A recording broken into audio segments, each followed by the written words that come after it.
Evet, değerli konuklarımız hepsi yanımızda. Onlarla birlikteyiz.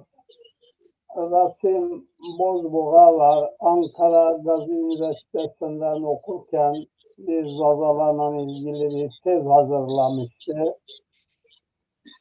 Ayrıca var, Ali Gülçiçek var. O da zazalarla ilgili çalışmaları var. İlgi alanı olmuş. Kitapları da var ayrıca. Bünyamin diyorum. Cuma Karaman var. Değerli bir kitabı, birçok kitapları var ama son sözlüğü de güzel, iyi bir eserdir. Hepiniz hoş geldiniz değerli kardeşlerim. Bu akşam Zaza edebiyatı üzerine zazalarla ilgili düşüncelerinizi alacağız. Evet, önce Cumali Karaman'dan o sözlükle ilgili nasıl gelişti? İlk defa paylaşmıştım bugün. Yeni gelmişti bize. Ondan sonra Zaza Edebiyatı hakkında görüşlerini öğrenmek istiyoruz. Sağ olun. Teşekkür ediyorum.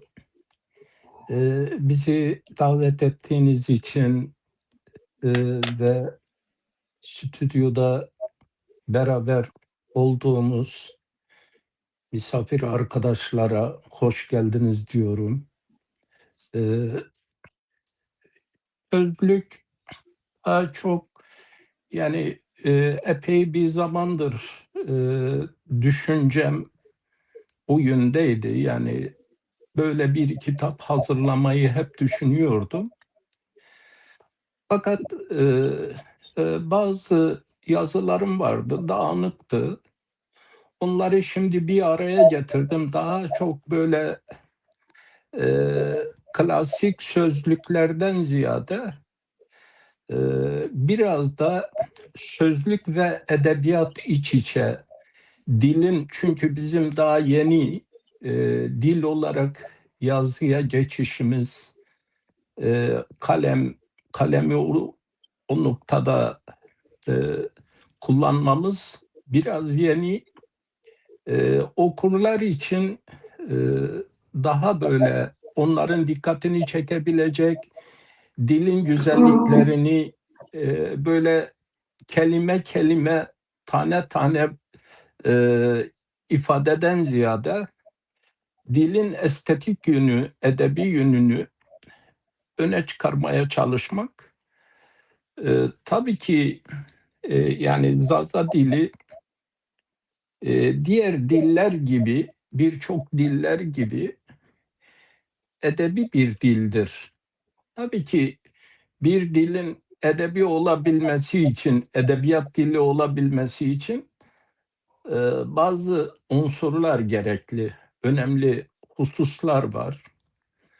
Zaza dilin kendisinde bu hususlar fazlasıyla var. Ama maalesef Zaza dili asırlardır adeta şöyle bir benzetmeyle başlayayım. Terk edilmiş bir tarlaya benziyor. Birçok yabani şeyler orada hayat bulmuş. Şimdiki yazarlarımızın en önemli şeylerden biri dili, tabii onun zenginliğini, estetiğini bozmadan bu arındırmayı yapmaları gerekir. Önce o saha temizliği dediğimiz içine girmiş bir sürü yabani, yabancı, hiç kendisiyle ilgisi alakası olmayan, onun aslında edebi yönünü de, onun dil hususiyetini de gölgeleyen birçok şey var. Onun o güzelliğini, o şirinliğini perdeleyen birçok şey var. Bunları öncelikle dilimizi arı hale getirmemiz lazım. Bu yöresel olarak ağız farklılıkları, şive farklılıkları bizim dilimizin en zengin yönü. bunlara hiç dokunmadan, yani mesela kendi bölgesini, kendi mıntıkasını öne sürerek değil, o zaten dilimizin varlığıdır. O güzel bir şey. Onun için hepsini içine alacak zaman, çünkü edebiyatçılar için bir mıntıka üzerine edebiyat yapmak veya da yazmak pek böyle renkli olmaz.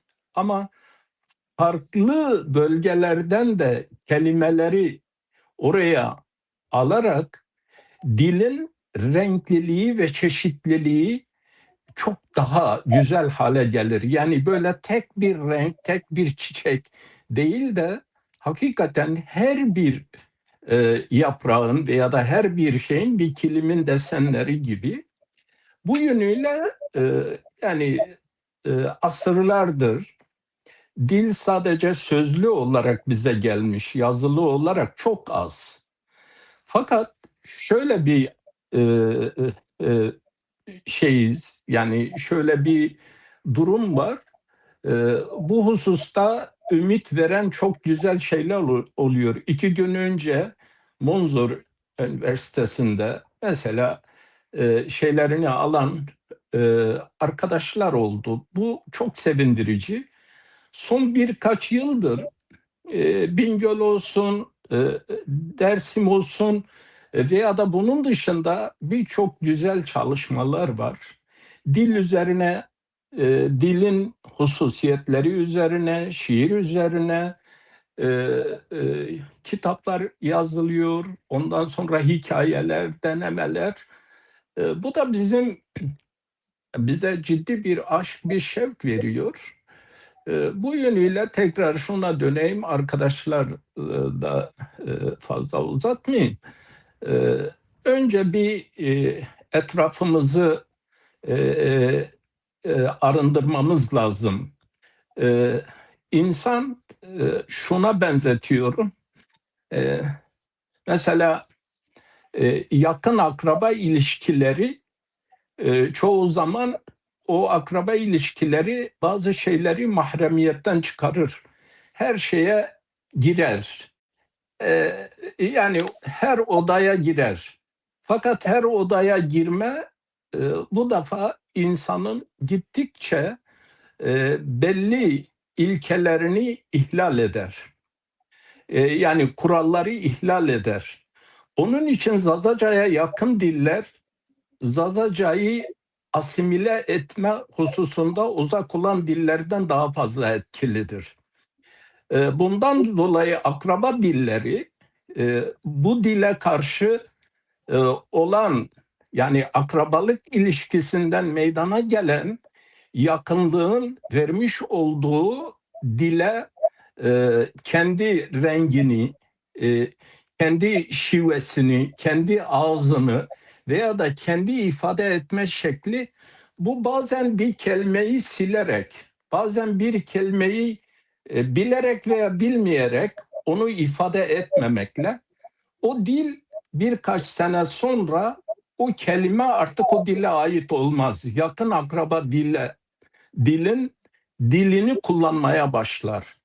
Bundan dolayı bizim şu anda edebiyatta dilin şiir veya deneme olur veya da başka bir şey olur. Özellikle diyorum, dilimizin özüne, rengine, tonuna, tadına uygun olan kelimeleri ne kadar uzak olursa olsun onları getirmemiz lazım. Önce mesela bir Dersim Çermi'ye bakmalı, bir Bingöl Palu'ya bakmalı, bir Palu Dersim'e bakmalı, bir diğeri Hanya'ya bakmalı. Yani başka dillere gitmeden önce kendi yöresel mıntıka e, e, da konuşulan dilin acaba bu kelimenin karşılığı nedir? Çünkü e, önce dil kendi lehçeleriyle en yakındır. Sonra ihtiyaç duyulursa başka bir dilden de ödünç kelime alınabilir. Ben bu kadar ifade edeyim. Peki, çok teşekkürler. Yüreğine sağlık. Şimdi şeye soracağız. Ali Gülçiçek, siz de bilmiyorum, bildiğim kadarıyla son yıllarda Zozoca üzerine araştırma yapıyorsunuz. Bir takım kitaplarınız da var. Zaza edebiyatı denilince siz ne düşünüyorsunuz? Bu konudaki görüşlerin nelerdir?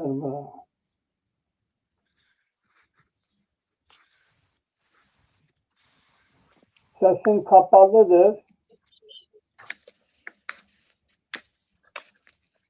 Geliyor mu şimdi? Ha, geliyor baba. Evet. Evet. Mahmut Bera şemaser weşbu. Ez vazon ke zonuma kesibi keri ama tıvana ke Türkiye kesibi kim? Eke millet ma gweştu masavem bu zonu Cokan ez nika Türkiye kesikon. İyi akşamlar dilerim. Konuklarınızı da selamlıyorum. Ben Koçgiri'den katılıyorum programa. Koçgiri, Karabel yöresinden. Benim bulunduğum bölge de çok bilinmiyor belki ama yaklaşık 26 civarında köy ki çoğunluğu bunların Lolan ve Çarekan aşiretidir. Zazaca konuşur. Dolayısıyla buralarda 1980'lere kadar yani 1980 darbesine kadar biz işte gençtik, şehirden köye geldiğimizde yaşlılarımızın hepsi zonuma, Zazaca konuşurlardı. Ama 80'den sonra bu süreç tersine dönmeye başladı ve artık köye geldiğimizde hiç kimse Zazaca konuşmuyor. Biz ısrarla Zazaca konuşmaya çalıştığımızda da bizimle biraz da dalga geçiyorlar.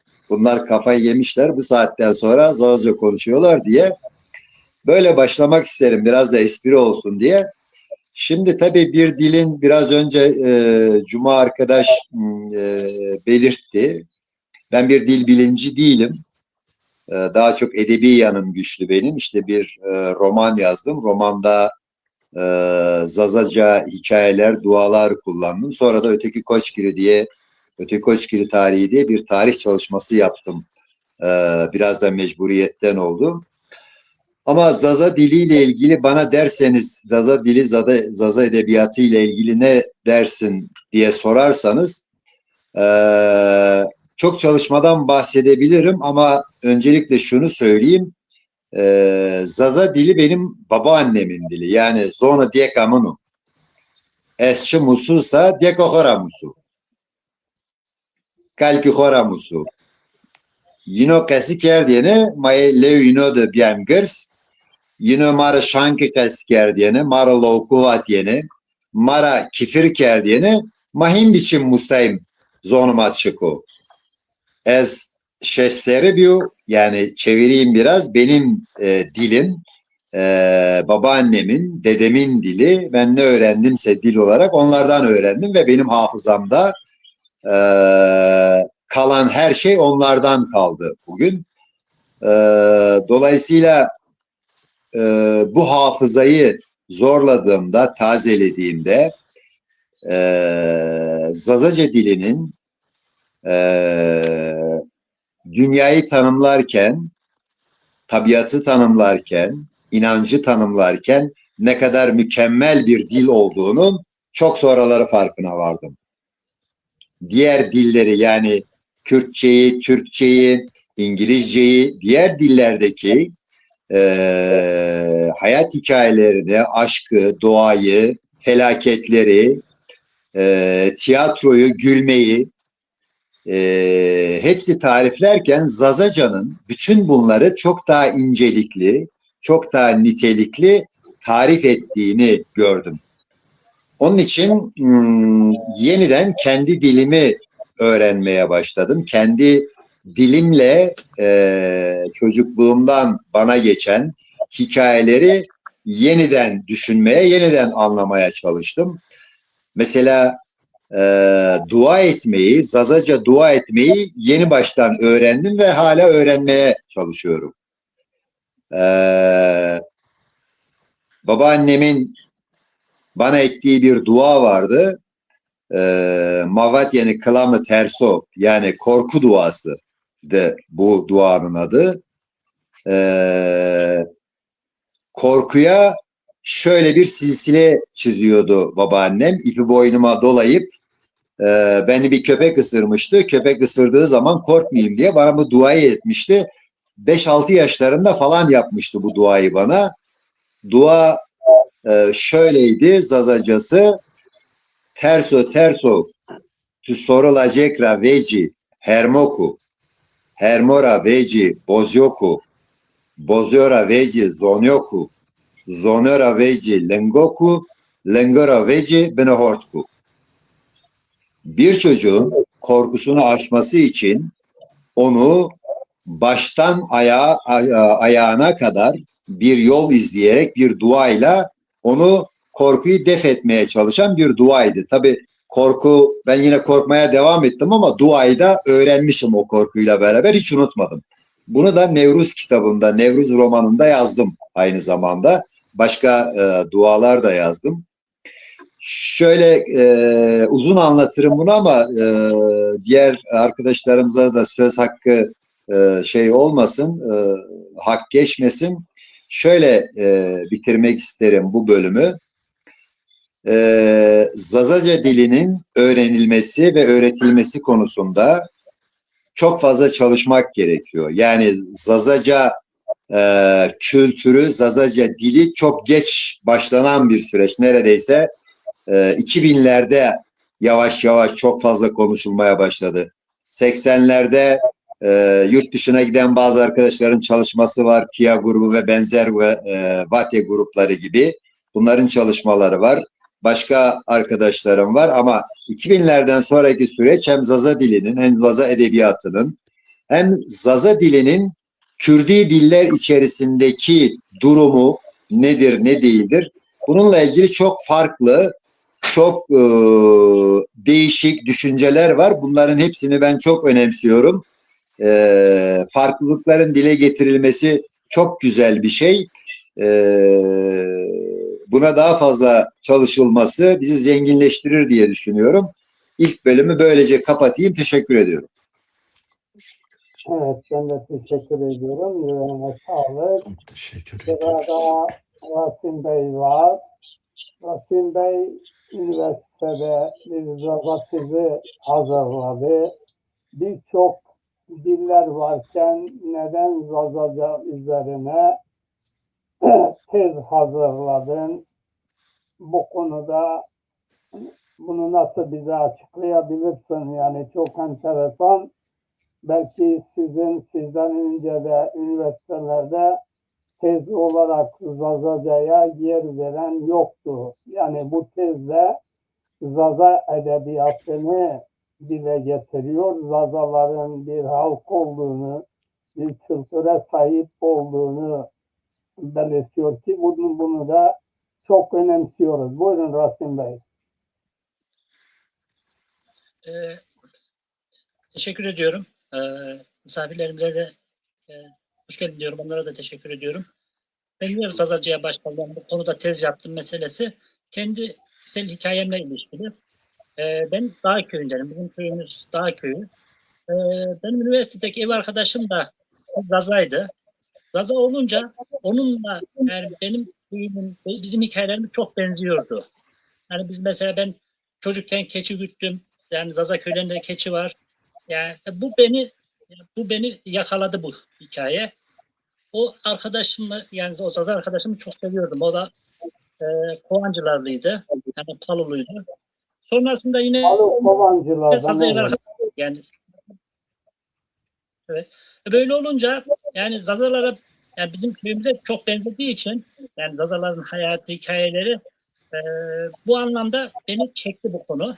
Bundan dolayı yani buna kişisel bir Zazalarla ilgili kişisel bir bilgim oldu. Sonrasında baktım yani Zazalar konusunda hiçbir çalışma yok. Yani bu konuda. Dedim yani doktora aşamasında, tez aşamasında ben bu konuda çalışayım dedim. Çünkü hiç yoktu. Yani benim ev arkadaşıma veya bir şekilde onun ailesine falan bir borç gibi düşündüm. Bu sebeple Zaza üzerine bu tezi hazırladım. Bu anlamda şunu da belirtmek istiyorum. Bu konuda yani Cumali Bey'in, Ali Gülçek Bey'in çalışmaları çok önemli. Çünkü bir kültür, bir insanlık mirası. Yani bunun korunması açısından yani sizlerin çabaları çok önemli. Bu insanlık mirası. İnsanlık mirası için sizlerin çabaları olmazsa kaybolup gidecek. Bunu korunması lazım. Bu hepimizin görevi. Bu anlamda yani söylüyorum. Benim söyleyeceklerim bu kadar. Peki, çok teşekkür ederim. Tabii e, değerli Ali Gülçiçek, yani 2000'lerden Zazaca'nın konuşulmaya, edebiyat dili olarak savunulmaya başladığını dile getirdi. Ama 1983'te Kızıl Yol dergisi ilk defa Zazaca sayıların yazılışı, Zazaca şiirler, Zazaların bir halk olduğunu tezini savundu Kızıl Yol dergisi. Bu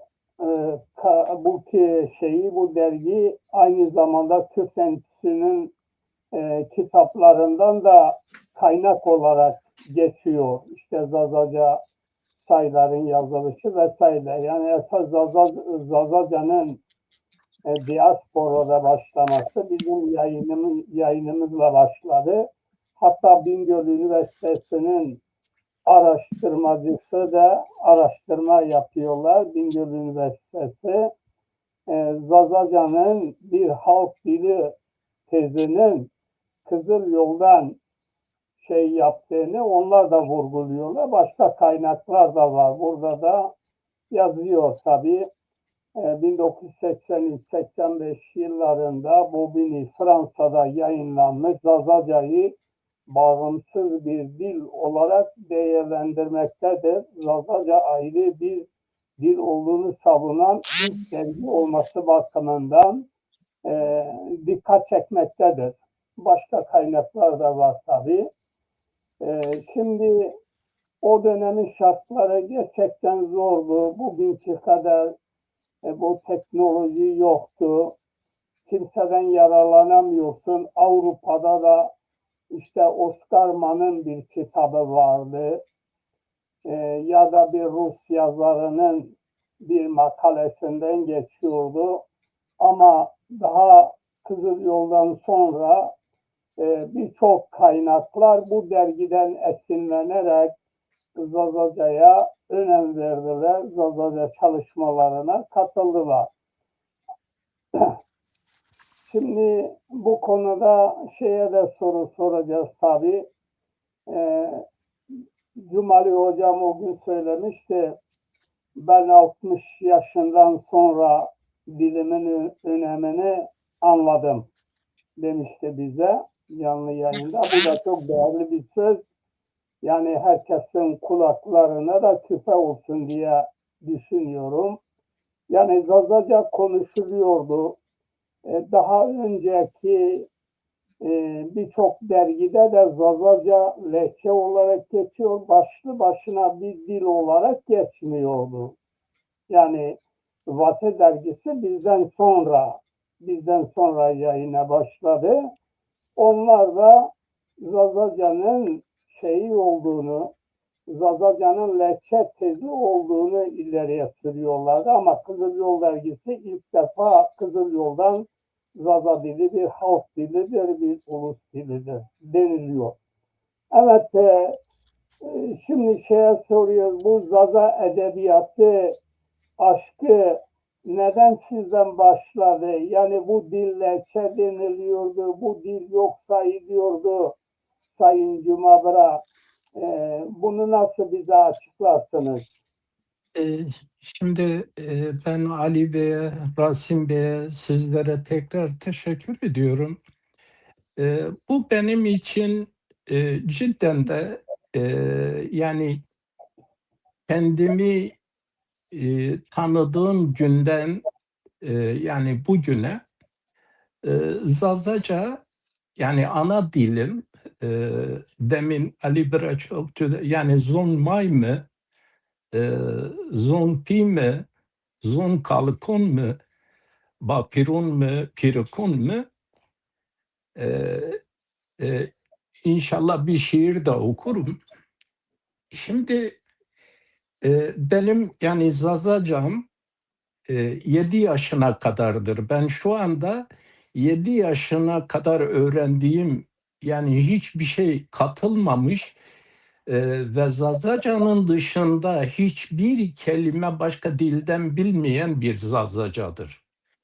E, yani e, okul öncesi Zazaca. Hani dersiniz ki ya 7 yaşına 8 yaşına kadar nasıl böyle bir dilin şeyini öğrendiniz? Bizim evimiz yani biz konak diyoruz. Bizim evimizde akşamları 30-40 kişi gelirdi. Yani 2 katlı çok büyük. Hatta salonu diyebilirim 120-130 metrekareydi. Sadece salon. Yani çok büyük bir şey vardı. Millet gelirdi. Yani bunu söylerken 67'leri söylüyorum, 66'ları söylüyorum, 65'leri söylüyorum. Bir kültür evi, bir mektep vazifesi görüyordu. Orada biz değil, kelum dediğimiz, ıstonuk dediğimiz hikayeler anlatılırdı. Bir de şimdi bizde cengnameler okunurdu. Yani medhiyeler. Bunlar bazen bir kişinin kahramanlığı, bazen bir kabilenin, bir aşiretin mesela bunun üzerine çok ciddi hatta e, bir kısmını teybe almışlar, kasete almışlar o dönemde. Bir Ali amca vardı. O köyleri dolaşırdı kışın. Mesela bizim köye geldiği zaman 15 gün kalırdı ama hikaye 15 gün devam ederdi. Müthiş bir kabiliyet sahibiydi. Fakat ne yazık ki o dönemde böyle kayıtlar falan yoktu. Hiç takılmadan 15 gün her gece 2 saat 40-50 belki 100 kişiye böyle şeyi hem değir hem de ıstonuk dediğimiz hikaye şeklinde. Yeri gelince hemen diyelim ki dörtlüklere e, dönüşürdü ve ondan sonra elini kulağına atardı, söylerdi ve gerçekten de yani bugün o tarzda böyle birinin e, dili o kadar yalın, edebi kullandığına şahit değilim. Başka dillerde de. Yani çok müthiş çünkü bizim kulağımız o küçük yaşta hep onlarla doldu. Ben tabii demin Rasim Bey dedi ki Kuvancılar, ben de Paluluyum. Kuvancılar'da Palu'da büyüdüm daha çok. Tabii ondan sonra biz çıktık. Ben küçüklüğümde yani ilkokulu bitirdikten sonra köyden çıktım. Ama ilkokula kadar 72'ye kadar doğrusu ben koyunlara da gittim. Bizde keçi var. Keçi çok. İnekleri de otlattım. Yaylaya gittik. Yani dışarıya çıktıktan sonra hep o özlem içimde kaldı. Mesela bizim Akdağlar, Kuğusupi, ben kitabıma isim verdim. Vlakuyum. Şimdi Vlakuyum dağ çiçeği. Bu ismi şöyle, dağ çiçeği dememin sebebi ilk şiirimdir. Vlakuyum dağ çiçeği. Dağ çiçeği hürdür. Serbestiyetin, özgürlüğün sembolüdür. Yücedir. Kirlenmişlikten uzaktır. Doğa şartlarına karşı dirençlidir, mücadele verir. O yönüyle onun üzerine bir şiir yazdım ve kitabımın ismini de böyle koydum. Şimdi tabii ki Akdağ bizim yaylamızdı. Biz çıkardık yazın 2-3 ay oraya. Halen de bana deseler son nefesinde yani bir yer seçme hakkın olursa nereyi kullanırsın? Ben Akdağ'ı kullanırım. Yani gidip burayı görüp ondan sonra vefat edersin. Ben Akdağ'ı kullanırım. Yani Akdağ'ın benim e, düşünce dünyam üzerindeki etkisi silinmez bir hakikat.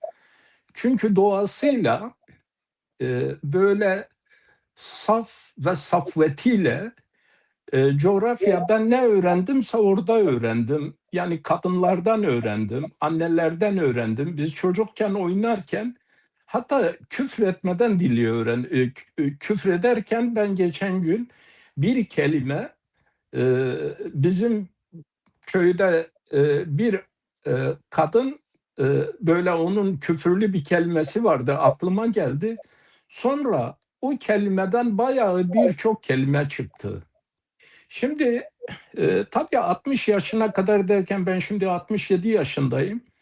Neden Zazaca'yı kimle konuşuyorum, arkadaşlarım, çevrem, daha çok etkin olan dil konuşuluyor. Biz de ona tabi oluyoruz, öyle konuşuyoruz. Fakat konuşurken doğrusu şunu itiraf etmeliyim. Baktım herkes kendi atalarından, kendi dilinin e, özelliklerinden dilini öne veriyor. Ben dedim ki ben de kendi kendime dedim başkaları için meşru olan bir şey benim için neden meşru olmasın? Ben de o zaman e, kendi ana dilime döneyim, ana dilimi yazayım. İlk şiirim şu oldu, birkaç sene önce yazmıştım daha önce. Ezazaki şımar bunu, derdimi derdi kırunu, haber medi tohtorunu, yeder mera çinye zunyo. Rındayım ez zafni veşu, darban peytu bana veşu, bir ruş rındayım hini meşu, ez be derde tuni veşu. Rujmir bi se şevtari, ez biyo se müyabari, ez teni mendu bivari, kalbimi ken zari zari. Bunu 2011'de yazmıştım. 2010 veya 2011'de. Fakat öyle bırakmıştım. Daha sonra yani 2020'lerde bir arkadaşın teşvikiyle o da dedi niye yazmıyorsun? Başladım yazmaya. Tabii ki şimdi gece gündüz zamanı iyi kullanmaya çalışıyorum. Aradaki boşluğu doldurmak için demin Ali Bey söyledi. Çünkü bayağı dil adına geçen bir boş zaman var, ömür var. Şimdi onun için gece gündüz şu anda önümde 2 eser var. Onları tamamlamaya inşallah çalışıyorum. Biri Türkçe, biri Zazaca. Türkçe olan, yani o da yine 2 dilli olacak. Daha çok tarih, dil, kültür, coğrafya, bir de inanç. Yani inancı da çünkü Zaza milletin inanç yönü bugün birçok inançla karşılaştırdığımız zaman gerçekten de çok yani tarihi geçmişi var. Hatta çoğundan daha o inanç olarak demin Ali Bey onu söylerken aklıma geldi. Farabi'nin dillerle ilgili bir sözü var. Farabi daha çok dilleri tabiatla ilişkilendirir. Hangi dil daha yani tabiat özelliklerini taşıyan diller daha eski dillerdir. Daha tarihi dillerdir. Mesela bu Zazaca'da doğayla dil arasındaki ilişki diyebilirim ki yani bu kültür olarak da inanç olarak da zaten dil bunlarla beslenir, gelişir. Kültürle gelişir, inançla gelişir. Dilin öyle özelliği vardır. Mesela Zaza dilin doğayla ilişkisi diyebilirim. Bir de telaffuzdaki ifadeler. Mesela bir kelimeye isim verirken o Farabi'nin dillerin özellikleriyle ilgili görüşü, yani bunu birçok batılı da örnek alıyor dil bilimciler. Mesela biz diyoruz ki ok uşana, uşayış.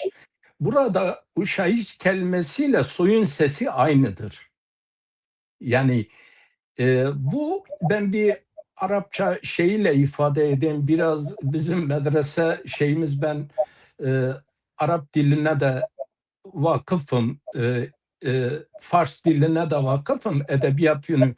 E, Şimdi mesela e, e, bir şeye isim verirken şöyle, isimle müsemma birbirine mutabık olması lazım. İsim yani nesne birbiriyle çelişmemesi lazım. Mesela bir insan aptalsa ona zeki demek, bu çelişkidir. Mesela bir insan çok sertse kalbini seykerrav, kalbini vuş. Yani bunun kalbi serttir, taş gibidir. Burada yani her ne kadar bir belagat, bir teşbih sanatı kullanılsa, bu insanın sertliğiyle o ifadenin birbirine uyumlu olduğu. Mesela demin Ali Bey söylerken edebiyat olarak ben şunu diyeyim bizim dilimizde. Mesela Türkçe'de derler ki ışığı söndür. Zazaca'da çok edebidir. Mesela von Hönebeck. Hönebeck yani uyut. Yani söndürme, ışık söndürülmez. Buradaki kelime çok şeydir. Yani bakın, ışığı söndür ayrı bir şeydir. Işığı yatır, uyut ayrı bir şeydir. Mesela bizim dilimizde ışık söndürülmez. Işık uyutulur, dinlendirilir.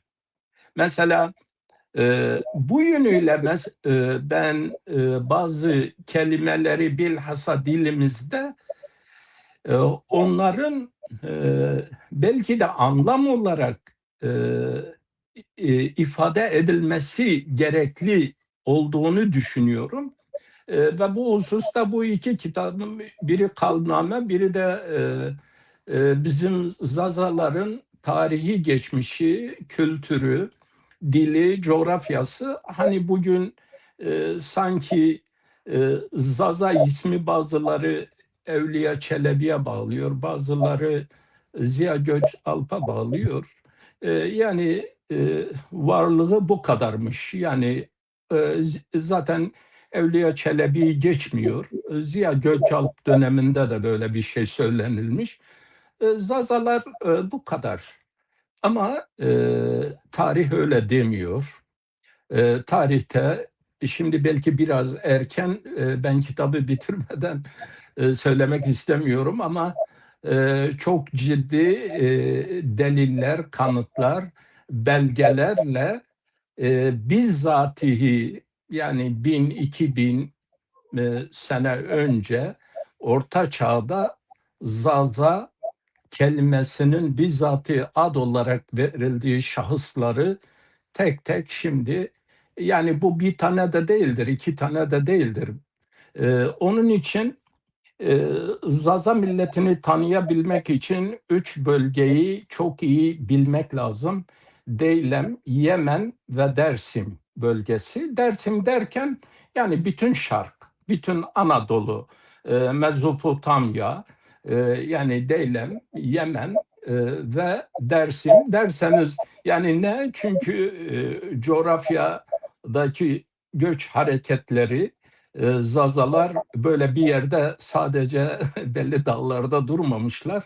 Ve ciddi onların varlığı bu bölgeler üzerinden okunduğu zaman Zazaların aslında tarihi kahramanlığı ve varlığı ortaya çıkar. Ben fazla arkadaşların da hakkına girmeyeyim. Mahmut Bey böylelikle. Şiirde Ali Bey ben tanımakla çok mutlu oldum.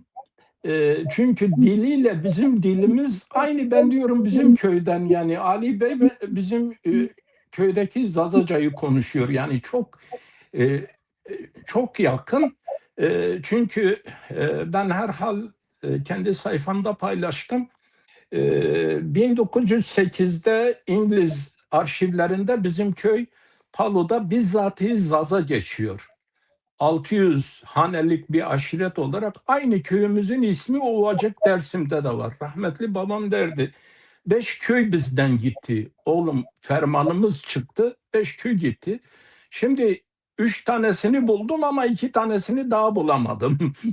Yani arşivlerde, hatta İspanyol bir tarihçinin de kitabında bizim köyün Kedek isminin 12. yüzyıla dayandığını söylüyor. Çünkü sebebi de şu: Ergani madenleriyle bizim köyün madeni aynıdır. Aynı olduğu için tarihi şey bu da tabii ki milattan öncesine kadar gidiyor. Yani bazılarının dediği gibi böyle Zazalar dün işte çıkmış, yani ortaya değil.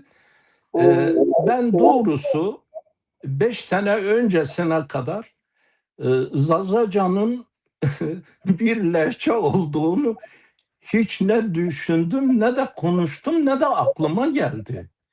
Yani çünkü bizim memlekette, bizim mıntıkada, yani birine yani senin konuştuğun dil değil dersen yani seni kovar. Yani niye dil değil benim dilim, atalarımdan.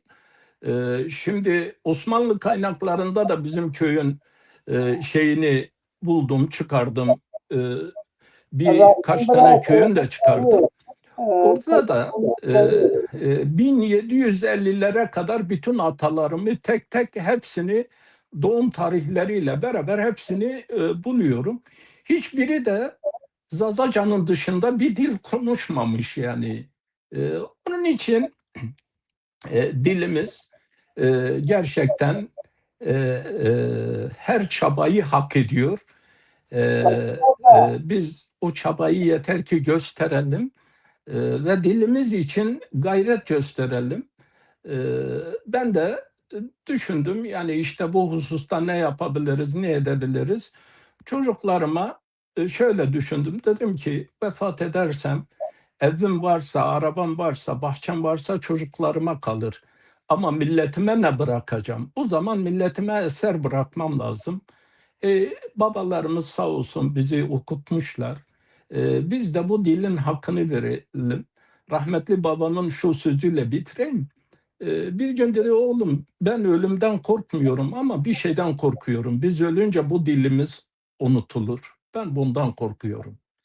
Yani bizimle bu dil mezara gider. Yani yoksa ben ölümden korkmuyorum. Ama korktuğum bir şey var. Yani bu bizim kökümüz, aslımız kaybolur gider. Ben bundan korkuyorum. Şimdi o hep böyle bende bir düşünce oldu. Onun için elimden geldiğince yazıyorum. Bakalım hayırlısı. Böyle diyeyim Mahmut Bey. Peki, çok teşekkürler. Rasim, biraz sana yeni link gönderdim. O linkten girebilirsen, bir de telefonunu Ters mi gitmiyor? çevireceğim ki resmin doğru çıksın. Resim, telefon yan yatmış. Ali Bey ses geliyor mu? Geliyor. Şimdi böyle güzel. Tamam. Tekrar hoş geldin Rasim Bira. Hoş bulduk. Evet. Ali Gülçiçek. Mahmut Bey'in sesi gelmiyor. Efendim? Ses geliyor mu bura benim? Bana geliyor. Ben duyuyorum sizi. Ali Bira, Cumali Mahmut Karaman Bey'in bana gelmiyor. aynı köyden cümleler kurduğunu, aynı dili birbirine çok yakın benzerlik taşıdığını ifade etti. Zaza edebiyatından şeyiyle birlikte bu görüşe nasıl bakıyorsunuz? Yani bazıları diyor ki işte Zazalar birbirini anlamıyor ve farklı diller konuşuyorlar ama siz de bu dil hakkındaki Cumali Bera'nın görüşüne ne dersiniz? Ya aynı köyde misiniz yoksa?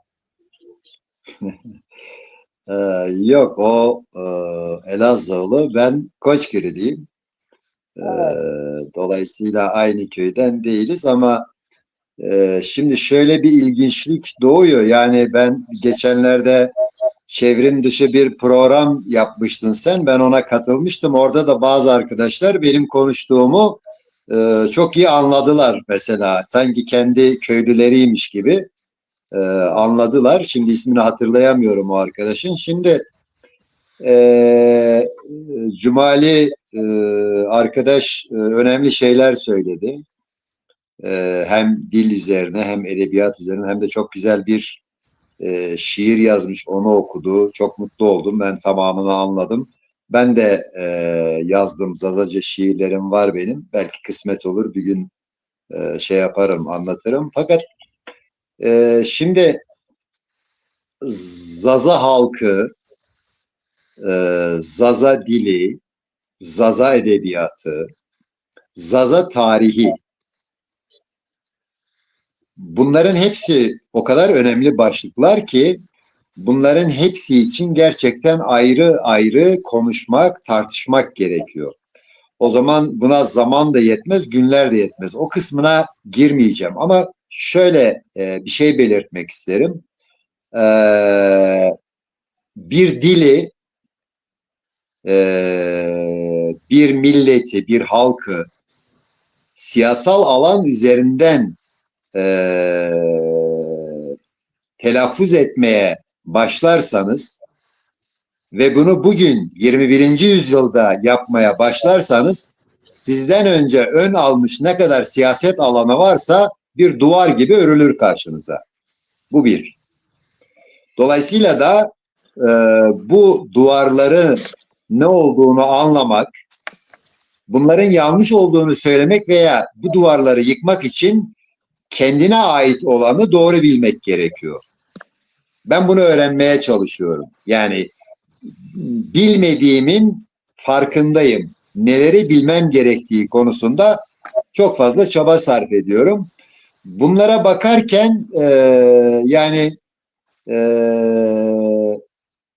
dilin kendi hikayesinin tarihini çalışırken, bakarken bu konuda Haddington, Minorski'ye kadar birçok dil bilimciyi de okumuş birisi olarak söylüyorum.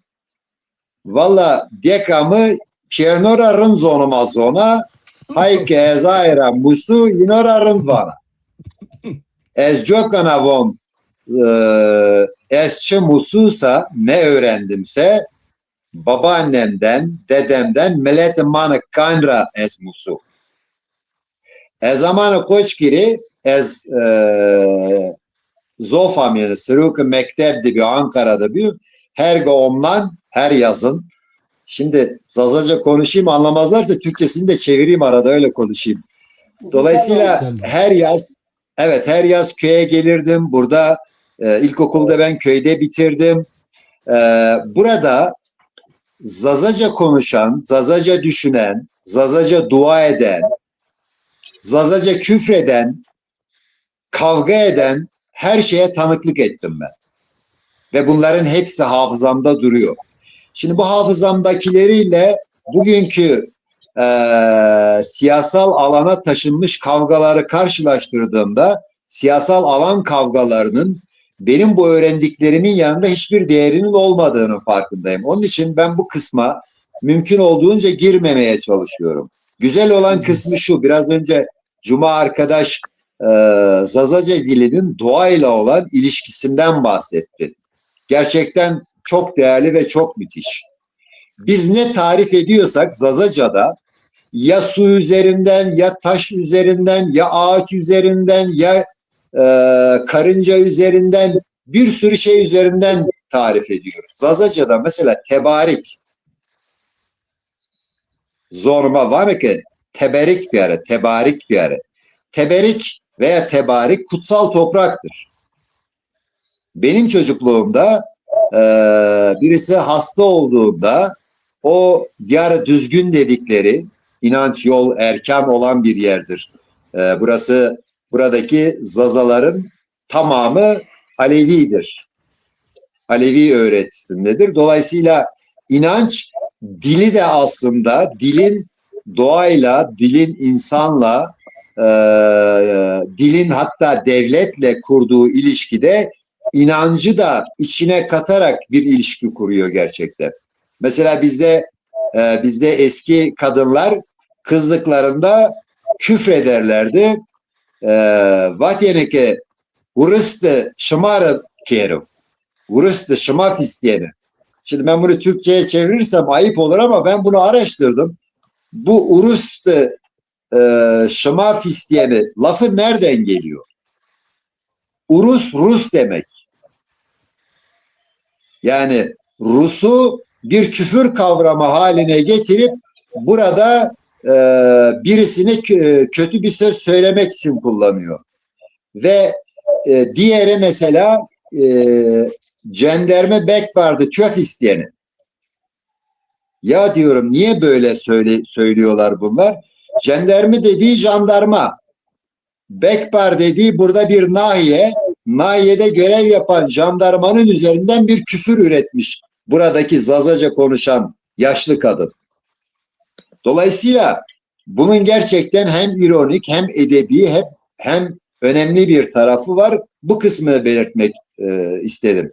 Şöyle bir bilgi vereyim. Belki böyle bir programa vesile oldu.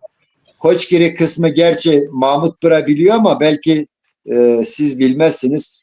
Koçgiri'deki hem Kırdasi yani Kürt hem Zonuma, Kırmançki yani Zazaki aşiretlerin buraya geliş tarihi 18. yüzyılın ikinci yarısı. Ve bunların geldiği yer Bingöl, Kığ, Palu maden hattıdır. Bunların buraya gelişi bir fermanladır. 1780'de 2. Abdülhamit döneminde o bölgedeki Zaza, Kürt, Kızılbaş aşiretlerinin sürgün hikayesi vardır. Onun hem benim kitabımda hem de Koçgiri Tarihi diye bir kitap çıktı. O kitapta çok geniş anlatılır bu. Buraya gelmişlerdir ve burada hem Kırdaski yani Kürt hem Zonuma, Zazaki yani Kırmançki aşiretler hepsi büyük oranda yan yana yaşıyorlar. Yani burada Şadıllar, Cambekler, Kurmeşler, Lovanlar, Çarekanlılar, Demenanlılar, bütün bu aşiretler bu bölgede bir arada yaşıyorlar. Ve bizim eski insanlarımız yani Meleti Maukan her iki dili de konuşurlardı. Hem Kırdaski'yi, Kurmançki'yi hem de Zazaki'yi. Böyle bir ilişkileri vardı. Ve dilin birbirine alıp verdiği kelimeler vardı. Dolayısıyla bu bölge hem Zazaca'nın hem de Kırdaski'nin, Kürtçenin artık konuşulmadığı bir bölge haline geldi. Yani Zazaca'da dil olarak yok oldu. Dil kaybolunca inanç, inanç kaybolunca edebiyat, yol, bunların hepsi darmadağın oluyor.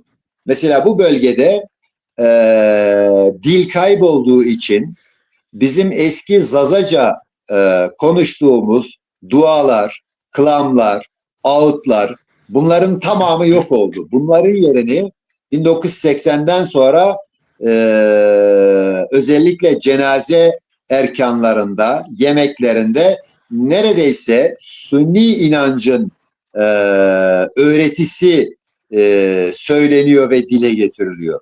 Şimdi son 10 yıldır, 10-15 yıldır biraz bu konuda bir çaba var değiştirilmesi konusunda.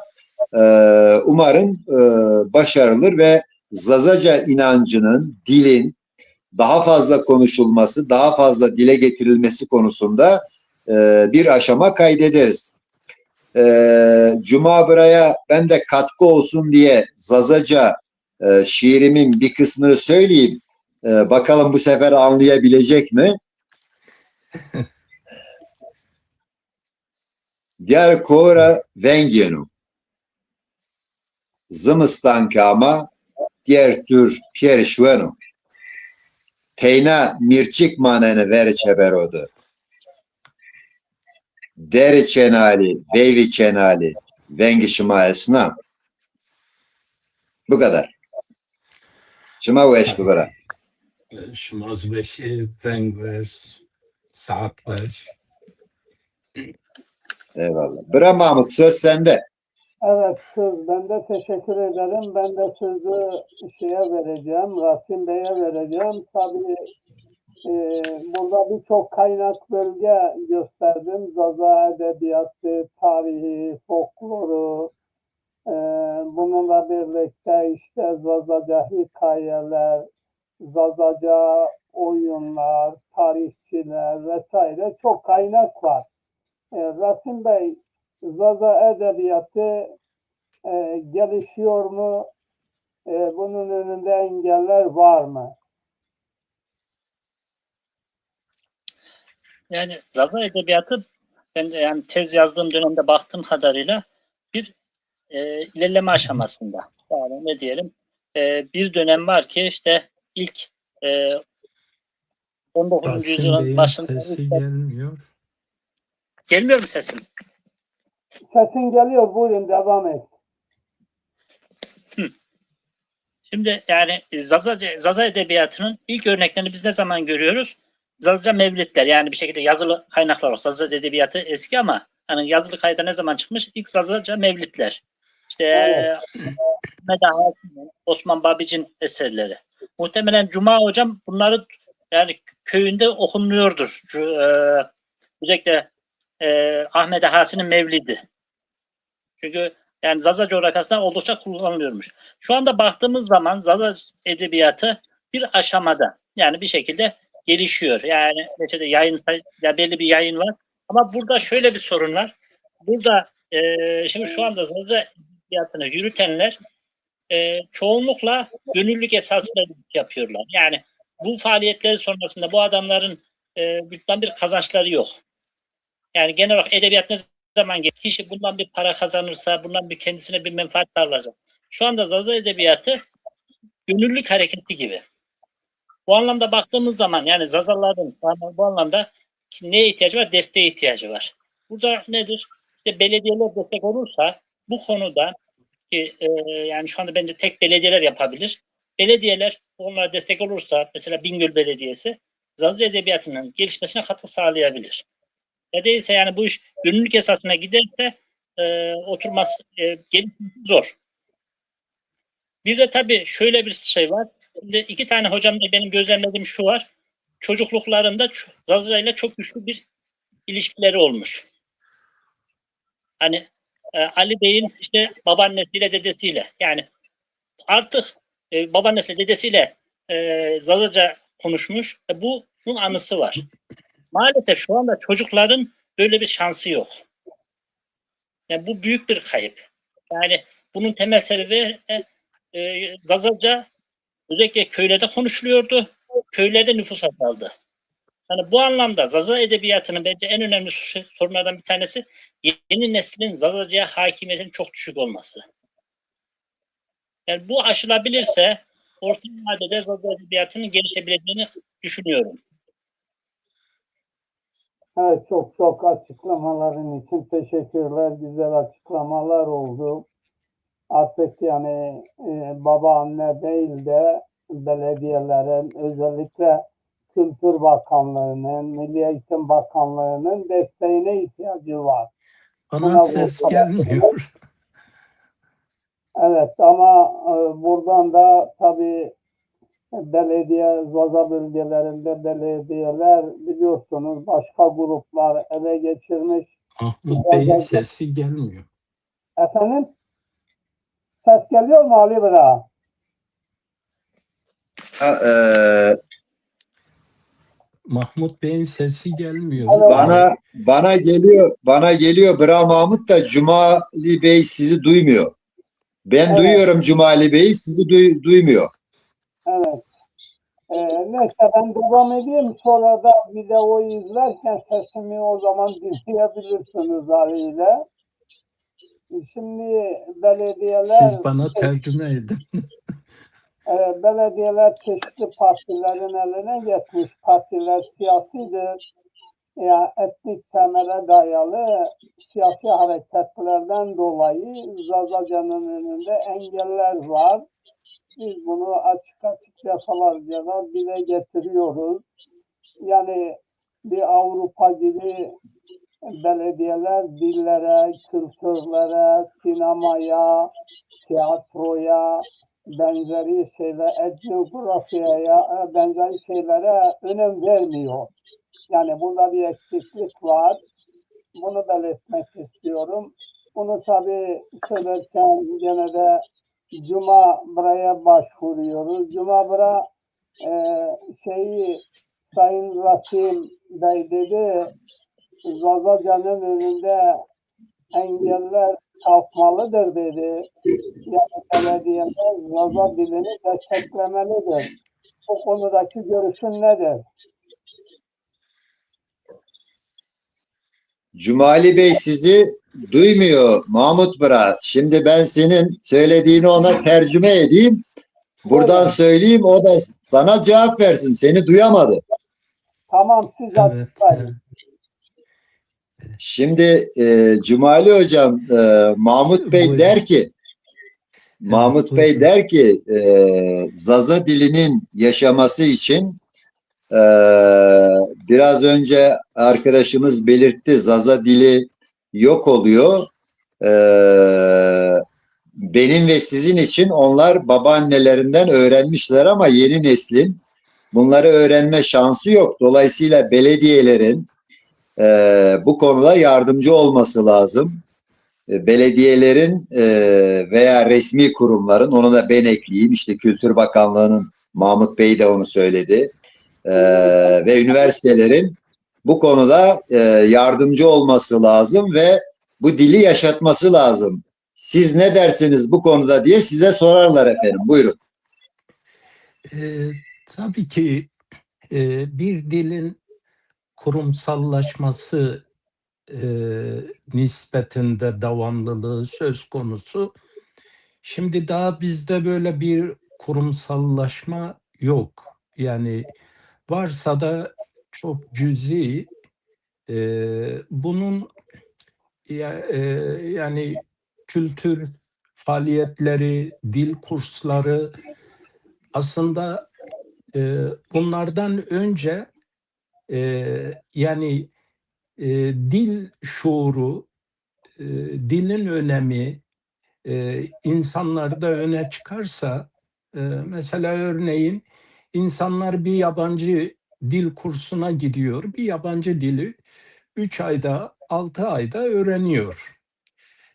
Her bir Zaza, yani buna kimlik şuuru diyelim, bilinci diyelim, bu bilinçle hareket etmeli. Mahalli bulunduğu bölgelerde belediyelerden talepte bulunmalı. Hatta siyasi lerden bunu talepte bulunmalı. Onları ziyarete geldiklerinde işte dilimiz kayboluyor, dilimiz yok oluyor. Bunun için bize ne yapabilirsiniz? Yani bu belki bir içme suyu önemli bir problemdir bir köy için, ama bir kasaba için, şu için, bu için, ama en azından onların kimlik olarak yaşamaları için dil de o kadar önemli. Yani onu da bir problem olarak, tabii ki yol önemli, sağlık önemli, ama eğer benim kimliğim yok oluyorsa, yani o kayboluyorsa, ölüyorsa, artık o şeylerin olması benim kimliğime, benim varlığıma hizmet etmez. Yani Bu açıdan buna ciddi bir bilinç geliştirmemiz lazım. Şiirlerimizde, söylemlerimizde, programlarımızda bunu dile getirmemiz lazım. Maalesef bu konuda öncelikle e, siyasiler biraz da talebe bakar. Yani insanlar neyi talep ediyor? Daha çok neyin üzerinde hassaslar? Yani buna bakarlar. Ama maalesef bizim insanımız iki kişi bir araya gelince e, e, mesela biz şimdi Türkçe konuşarak Zazaca'yı anlatmaya, yaşatmaya çalışıyoruz. Ben aslında isterim ki baştan sona kadar Zazaca olsun. Şimdi neden? Bu tür programları çoğaltmamız lazım. Yani Zazaca'yı Türkçe olarak anlatmak değil, Zazaca'yı Zazaca olarak anlatmak lazım. Hani belki şunu deriz, benim mesela birkaç Türk arkadaşım var. Ben Zazaca birkaç şiir okudum, telefonuma verdim onlara. Sürekli dinliyorlar. Yani diyorlar ne kadar şirin bir dil, ne kadar şey bir dil. Biz bu yönüyle de belki işin bize bakan yönü, sonra başkalarına bakan yönüyle de ciddi bir harekette bulunmamız lazım, istekte bulunmamız lazım. Yani bu dil benim dilim, ben konuşmasam kimse bu dili konuşmaz. Ben bu dil için çalışmasam kimse gelip bu dil için çalışmaz. Onun için buna gayret edelim. Ben de eğer müsaadeniz varsa ben bir Zazaca melodili bir şiir okuyayım. Eğer Mahmut Bey'in de izni varsa melodili Rasim Bey'in ve siz Ali Bey'in biraz bir şiir okuyayım. Rındam Meber. Şiirimin ismi Güzelim Ağlama.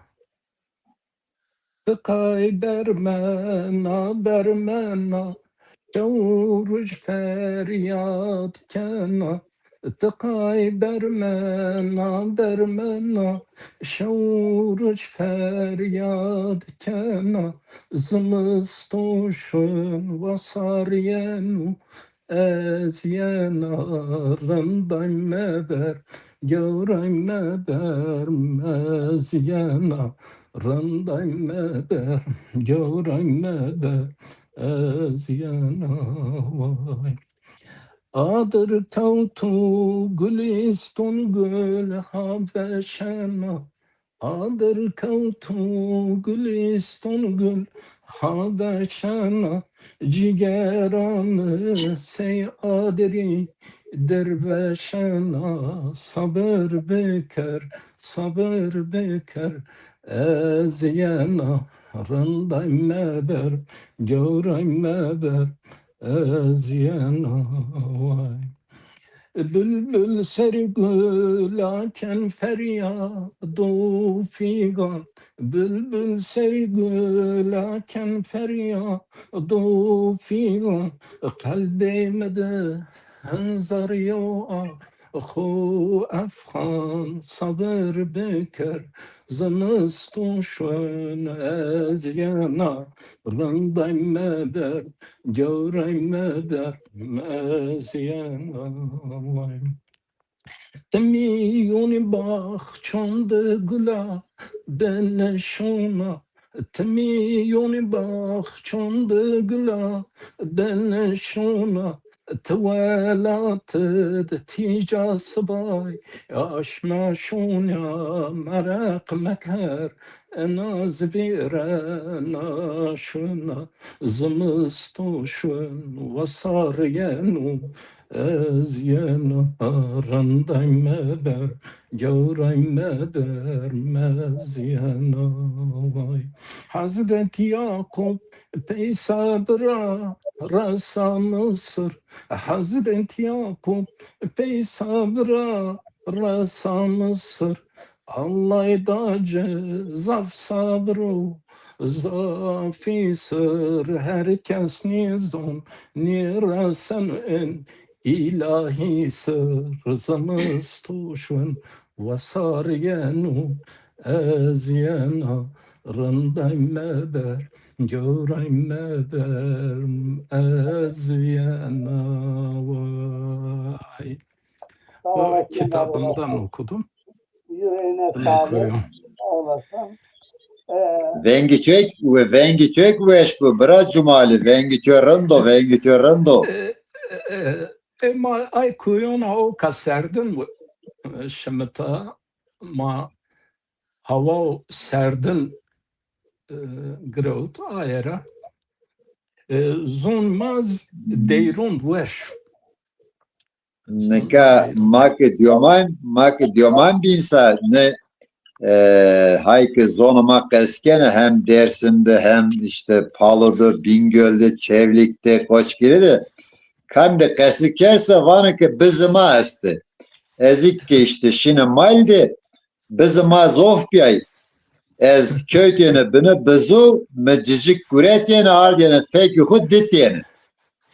Me şit ditiyene vatiyene ki şit ke eke kert ve feki hosa vertsa vengi şuma beni veş. Jokana zonuma vengima veş bıra. weş mizaf şiir nüşti yani semen zonmaya teneyo heskerdi ser aşk ser niye hak ser hukuk ser adalet ser terbiye ser şiret ser heskerdi ser velat ser mesela men der hakkıdı zaf nüşti hatta Vengi me memleket ser me pali ser nava tana nüşt eğer az sabır şıma çiğne kersem از بوم از شوشارستونی پالی از دردون رابیو خالی تدتون وایر حالی پیلین شیخ علی پالی پیلین شیخ علی پالی وای لاجوت سکر نیمونی خورتوت سکر نیمونی تتنیا ایمه بمونی تتنیا ایمه بمونی وای دشتا پالی هرایا از تدگی ایرایا دوونی بخچه سا رایا جایی کیف و سفایا جایی کیف و سفایا وای خورتوت yetim nimoni kortot sekur nimoni tetena eyme bumuni tetena eyme bumuni vay ولا بالي شيرين وطريق بالي وينو شاري بالي زنجينو kültür pali zengino kültür pali zengino vay Palha ver murat idi millet hani yaha batıdı ray berhanise batıdı rahmehani velatıdı rahmehani velatıdı vay Pal bahçe gülunu cay hortunu rem Dunu acidun çomir Dunu şaristoni mazazunu Şaristoni mazazunu Lajot se kırni muni kortut yetim Nimuni tetena eyme bimuni tetena eyme bimuni vay. Bunu da Palu üzerine yazdım yani tarih olarak. Evet, iyi ki benim üzerime yazmamışsın. eyvallah. Tabii Dersim tertelesi üzerine yazdım. Onun üzerine de 3 makale yazdım. Dersim tertelesi üzerine. Tabii o 3 makale Türkçe yazdım. Ama Dersim tertelesiyle ilgili Zazaca yazdım. Bestesi de melodisi de bende hazır. Benim bütün şiirlerim melodisi bende hazır. Ben kaydetmişim. Defterime not almışım. Bir işte kitabım 234 sayfa. Nereden baksanız 200'e yakın bir şiir şeyi vardır. Yani. Peki çok teşekkür ederim. Son sorumuzu soracağız. Ali Gülçiçek'e soracağız. Ali Gülçiçek elimizden geldiğince işte öyle gayret ediyoruz. Çalışıyoruz. Şimdi Mahmut Bey'le tercümanlık devam etsin. Sesi gelmiyor. Evet. Şimdi Mahmut Bey benimle konuşuyor. Bana bir şey soracak. Ben de onu bekliyorum. Cumali bırak. Tamam. Evet, sağ olun, var olun. Bekliyorum. Tabii Cumali Bey'e de çok selam ediyorum. Aramızda ses sorunu onunla çıktı. O sonradan yayından bizi dinler ne demek istediğimizi. Ali Gülçiçek Bey, yani Rasim Hoca'yı dinledim. İşte belediyelerin desteklemesi lazım. Cumali Bey'i dinledim. Ama bunun yanında kurumlaşmanın zayıf olduğunu, Zaza kurumlarının zayıf olduğu dile getirildi. Zaza edebiyatının önünde engel olarak. Ama şu anda yani bir takım dernek çalışmaları var. Bir takım yeni girişimler var. Bu son olarak da Zaza Partisi'nden büyük bir değişim oldu. Bu birkaç gün sonra açıklanacak. Bu partiye artık önceden eleman bulmaktan zorlanıyorduk. Ama şimdi partiye yeni katılımlar, mühendisler var, doktorlar var. Yani el kalem tutan, siyasi tecrübeleri olan yeni bir ekiple yakından Zaza Partisi çalışmalara başlıyor. Bu konuda bizim bilmediğimiz ya da hatırlamadığımız Zaza Edebiyatının gelişmesi için düşüncelerinizi alalım. Ondan sonra yayınımıza son vereceğiz. Evet, şimdi Cumali hocama çok teşekkür ederim. Çok mutlu oldum. Özellikle Zazaca şiir yazması, bunu melodilendirmesi çok kıymetli.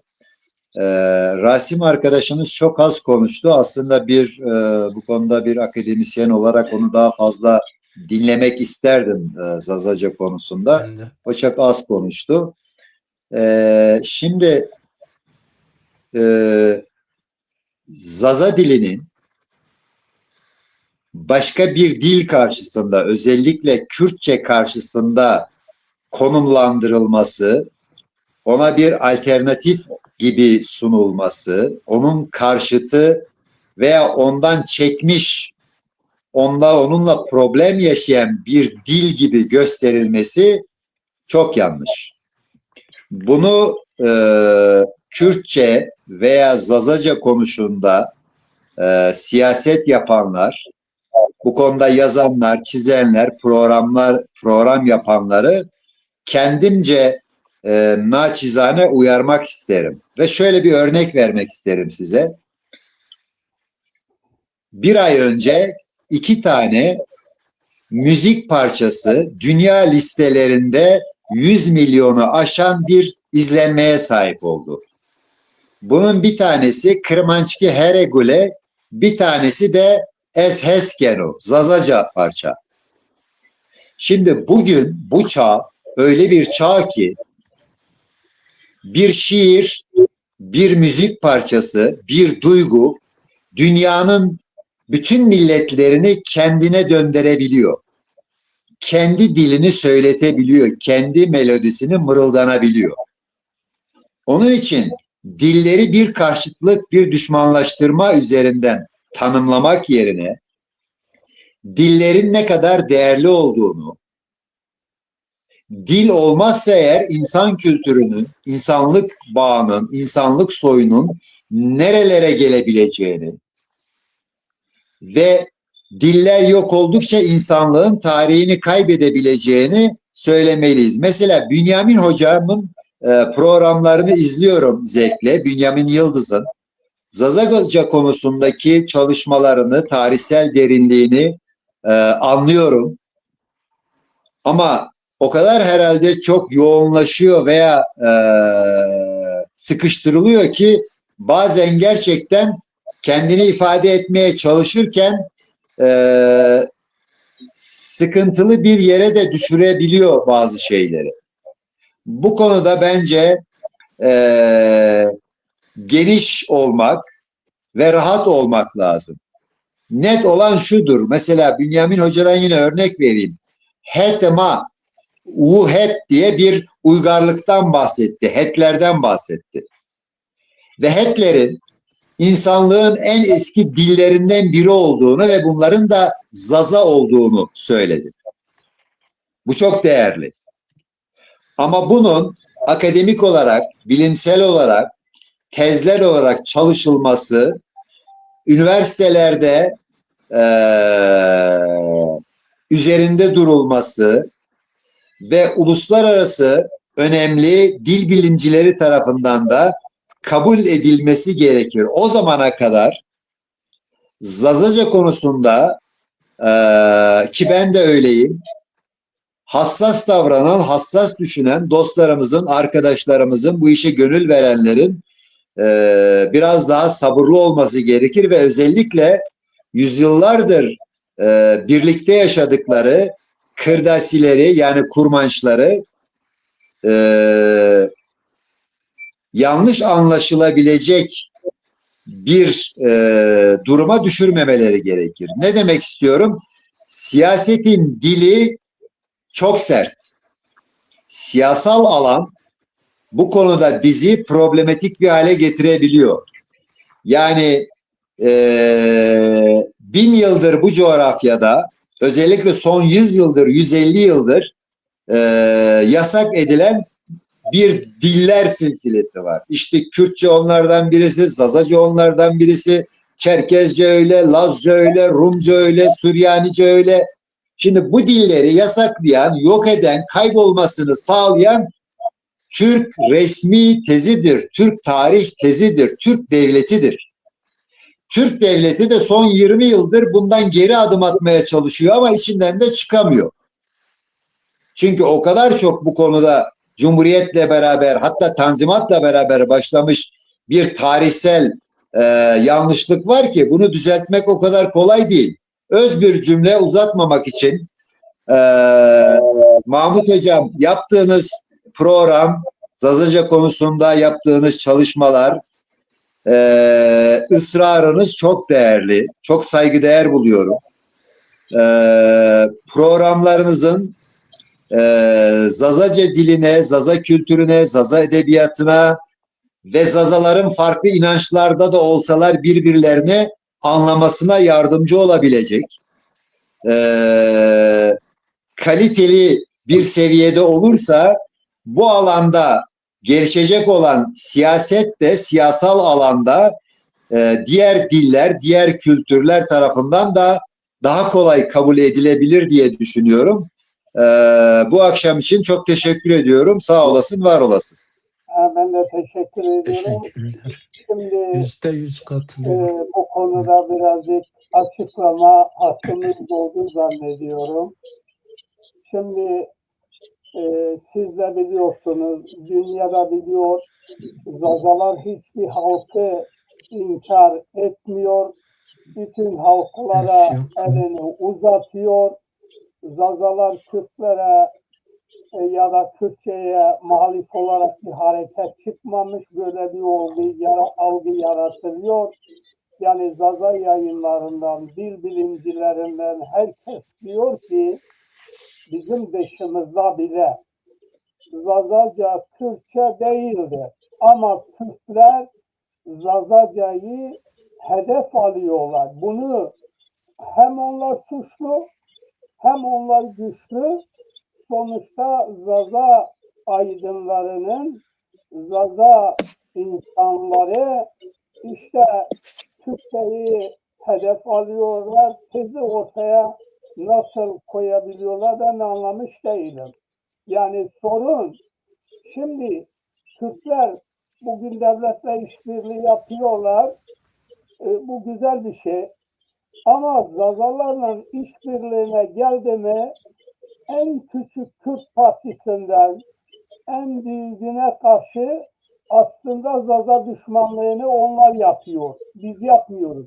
Biz desek Kürtler yoktur. Ali Bey'in dediği haklıdır. Biz desek biz onlara karşıyız. Ali Bey'in dediği haklıdır. Zazalar bir parti kuruyor. Bırak Türkiye vekilleri Irak'taki Rodov Barzani televizyonu diyor ki bunu devletin işidir diyor. Ama Barzani'nin cebinde Türk pasaportunun olduğunu hepiniz biliyorsunuz. Hem Türklerden yararlanıyorlar hem Zazalara gelince Türkleri düşman göstererek Zazalara bindirmeye çalışıyorlar. Burada bize karşı haksız bir tutum var. Yani yanlış bir tutum var. Zazalar bütün halkları eşit görüyor. Pozitif Zaza olarak haklarımızı sonuna kadar savunacağız. Eğer ki biz onları inkar etsek doğru. Niye leş ediyorsunuz? Ses gelmediği için biraz Bizim tarihimize, bizim aydınlarımıza hakaret ediyor, Kürtler tehdit yapıyor. Mahmut Hocam, Cumali Bey sizi duymuyor Cumali Bey. Dolayısıyla böyle sessiz bir ekran izliyor. Ben de tercüme etmem uzun sürebilir. Evet, yani biz yapmıyoruz Ali Bey kardeşim. Kürtler diyor Efendim? parti kurmasın, Zazalar dernek yapmasın, Zazalar dilini savunmasın. Bunu demek istiyorlar. Bunu anlamayacak. Yok. Mahmut Hocam, şöyle ben de bir iki cümle söyleyeyim. Cumali Bey de duysun. Şimdi benim konuşmalarıma karşılık Mahmut Hocam diyor ki bizim diyor Kürtlerle, Kürt diliyle veya başka dillerle bir sorunumuz yok. Ama Kürt partileri ve Kürt siyaseti Zazaları kabul etmiyor, Zaza dilini kabul etmiyor, Zaza halkını kabul etmiyor. Dolayısıyla onlar problem haline getiriyorlar bu işi diye anlatmaya çalışıyor kendisini. Kısaca açıklamaları böyle Cumali Hocam. Ben kendisini anlıyorum. Programın da tabii belki sonuna geldik ama siyasal alan problemli ve Türkiye'de özellikle dünyada da öyle ama Türkiye'de çok kirli bir alan. Bu dili, bu inancı, bu geleneği, bu binlerce yıllık bir geçmişten süzülüp gelen kelimeleri ve nezaketi bence bu siyasete kurban etmemeliyiz. Ben bunu söylemek istiyorum kısaca. Çok teşekkür ediyorum. Aynen Evet, katılıyorum. ben anekdot olarak sonuç itibarıyla bütün dünyadaki insanların kardeş olduğunu, bütün halkların da kardeş birlikten yana olduğumuzu vurguluyoruz. Eyvallah. Seyf Rıza'nın torununu vuran Kürtçülerdir. Ama Zazalardan kimse Kürtçülerden adam vurmadı. Yani hocam oraya girme Mahmut Hocam. Gözünü seveyim. Yani bak bu program ne kadar güzel bir program oldu. Bence Edebiyat oralara programı. girme, oraları konuşmayalım. Edebiyat Çok güzel bir programı. program yaptık. peki teşekkür ederim hepinize yayınımıza katkılarınızdan. Yani her defasında böyle şeylere, siyasi şeylere girilirse Eyvallah. işin... Cumali Hocam teşekkür etti Mahmut Hoca bize. Ben de size çok teşekkür ediyorum. Rasim arkadaşa da çok mutlu oldum sizi tanıdığıma. Görüşmek üzere. Ben de sizi tanıdığıma çok sevindim. Çok teşekkür ediyorum. İyi yayınlar diliyorum Mahmut Bey. Evet, bu konuda son bir şey söylemek istedim. İran Farsçayı Firdevsi ve İran milletini oluşturdu. Bu anlamda edebiyat çok önemli. Yani bu anlamda Zazaca var olacaksa edebiyatçılar sebebiyle var olacak. Bu anlamda çabalarınız çok önemli. Onu da belirtmek istedim. Teşekkür ediyorum. İyi Eyvallah. akşamlar. Ben de hepinize Eyvallah. İyi akşamlar. diyorum. İyi ki İyi varsınız. akşamlar. Sağ olun, var olun. Görüşmek dileğiyle. İyi akşamlar diliyorum. İyi akşamlar.